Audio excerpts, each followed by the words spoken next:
Palestina e Israel? É complicado. Bem, pelo menos é isso que algumas pessoas gostariam que você pensasse.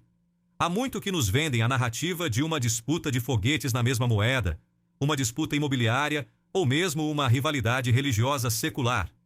Há muito mais na história da Palestina. Todos nós precisamos saber. Então, como nós chegamos aqui? Vamos voltar ao início. Começa com o fim de uma guerra mundial, com os muçulmanos a lutarem entre si e com uma promessa feita pelo Ocidente há apenas um século. Então é assim que a história começa. Estamos em 1916 e a Primeira Guerra Mundial continua. O Império Otomano tem 617 anos neste momento e está à beira do colapso. Os britânicos e os franceses prometeram aos árabes a soberania e a liderança árabe sobre a Península Arábica e o Levante, se os ajudassem a derrotar os otomanos. E então os árabes disseram, ok. E então os ajudaram a derrotar os otomanos. Agora, eu sei o que você está pensando. O que isso tem a ver com a Palestina e a criação de Israel? Apenas confie em mim. Chegaremos lá. Ok? Então, quando os britânicos e os franceses venceram, os árabes queriam a terra que lhes foi prometida. Mas mal sabiam eles, os britânicos e os franceses tiveram uma pequena reunião ultra-secreta.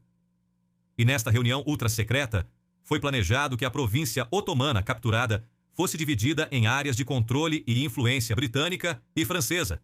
Os britânicos receberiam a Palestina, a Jordânia e o sul do Iraque, enquanto os franceses controlariam o sudeste da Turquia, o norte do Iraque, a Síria e o Líbano. Isso foi chamado de Acordo Sykes-Picot. Mas os árabes descobriram este acordo e ficaram chocados. Eles foram enganados e enganados. Eles pensavam que travaram uma guerra para derrubar os seus governantes muçulmanos não árabes, apenas para acabarem, você adivinhou, com governantes coloniais europeus. De qualquer forma, é uma longa história para outro vídeo. Agora que os britânicos ocupam a Palestina, algo invulgar está a acontecer na Europa. Veja, o movimento sionista tornou-se cada vez mais influente e fez lobby forte para apoiar a migração em massa de judeus para a Palestina e reconhecer uma reivindicação judaica sobre a terra palestina. E em 1917, a Grã-Bretanha, do nada, declarou publicamente a sua intenção de estabelecer um lar nacional para o povo judeu na Palestina. Assim, os britânicos acabaram de presentear a Palestina, um país que era composto por 90% de palestinos, aos sionistas europeus. Eles deram exatamente como você daria uma caixa de bombons. Os historiadores ainda debatem até hoje sobre como ou por que os britânicos entregaram a Palestina aos sionistas. É simplesmente desconcertante. Neste ponto, a população judaica na Palestina naquela época era inferior a 10%. Assim, quando os britânicos começaram a facilitar a imigração de judeus europeus para a Palestina, entre 1922 e 1935, a população judaica aumentou para 27%. Com o mandato britânico em pleno andamento, a imigração judaica europeia em massa significou que mais terras seriam confiscadas, e a população palestina nativa ficou cada vez mais preocupada. Os palestinos demonstrariam as suas preocupações aos seus senhores britânicos, mas não aceitariam isso. A colonização judaica europeia estava em ascensão. Os britânicos propuseram uma divisão da Palestina e até aconselharam a remoção forçada da população árabe das suas casas. E sim, esse era o plano deles para resolver o problema. Assim, os palestinos naturalmente rejeitaram e revoltaram-se contra os britânicos. As revoltas foram esmagadas violentamente, matando milhares de palestinos. Mas os palestinos não desistiriam. Eles continuariam a sua luta pela independência e os britânicos estavam claramente fartos.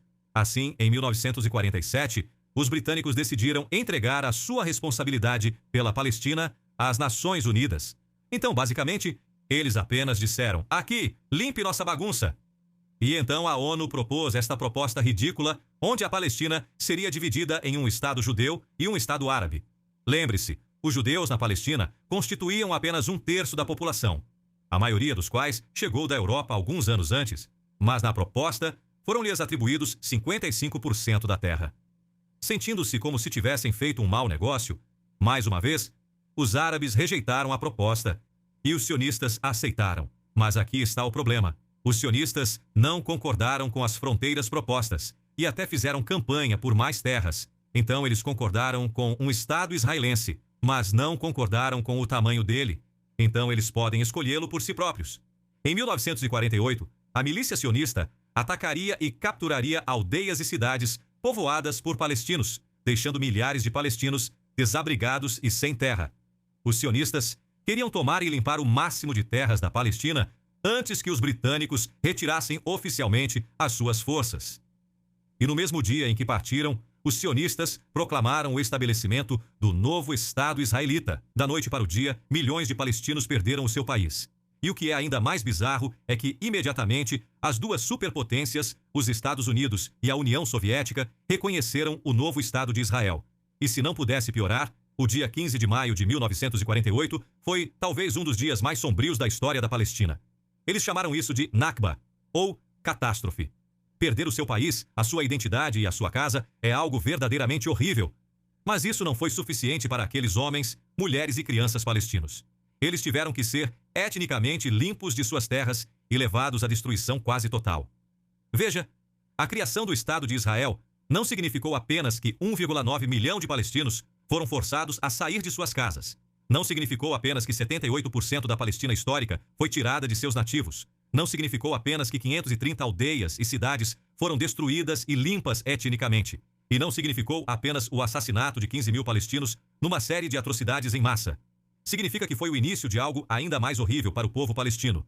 Assinalou mais de 70 anos de ocupação, demolições de casas, prisões arbitrárias, deslocações, expansão israelita, postos de controle militares, construção de muros, discriminação, massacres e bombardeamentos de homens, mulheres e crianças inocentes nas suas próprias casas. Então não é complicado. Os palestinos são um povo que foi oprimido e que teve as suas casas tiradas e que tem sofrido desde então.